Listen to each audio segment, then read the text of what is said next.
There's a lot of research that our performance, that the expectations of other people, particularly credible others, so people who we view as experts in our field, people we admire, their expectations can change the ceiling, for our performance and or lower the ceiling, and Mm, when you don't believe a credible other has confidence in you and what you can achieve, whether you're a student or you're adult at work, that starts shaping how you perform, how you think about yourself, how you bring forward your effort, how confident you are, and that can lower the ceiling.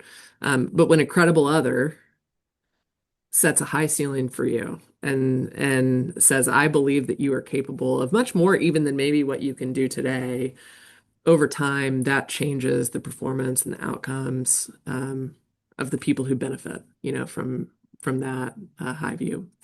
So I think it is really important that those of us who are tasked with the responsibility and opportunity to lead others, that we have the responsibility for creating opportunities for them to succeed, that we spend time uh, dreaming big dreams for what those people are capable of and like what could be possible and how do I not only like hold that high bar for myself in my own mind because that will shape like what we ask people to do and how we ask people to do it.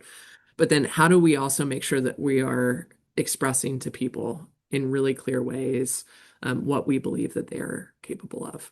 Um, and I think if we stick with that and we give people time and space to rise to high standards with the right support, they will. I think sometimes we get overwhelmed around talent management, leadership development, because we think that it's like it's going to take 6 hours, to do it well. We make it really, really complicated. right. And I think that's one good example of it doesn't take very long to simply say, I think you can do more. Here's what I see as possible. Here's why I think that.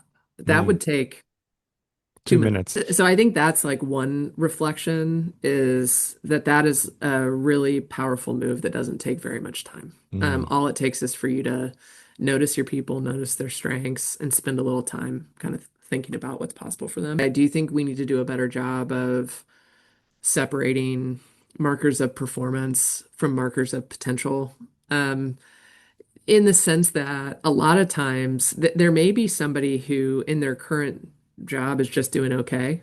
But they actually have, and on a performance review, we're so focused on the short-term kind of measures of success in those right. outputs. They may Right. just not capture, these other aspects of potential, like, are you a fast learner? Do you have like a motor to figure things out and to solve problems? So I think organizations getting clear on what those other kind of traits and dispositions that may show that someone's capable of doing more than the job that they're in will also help make those conversations more productive.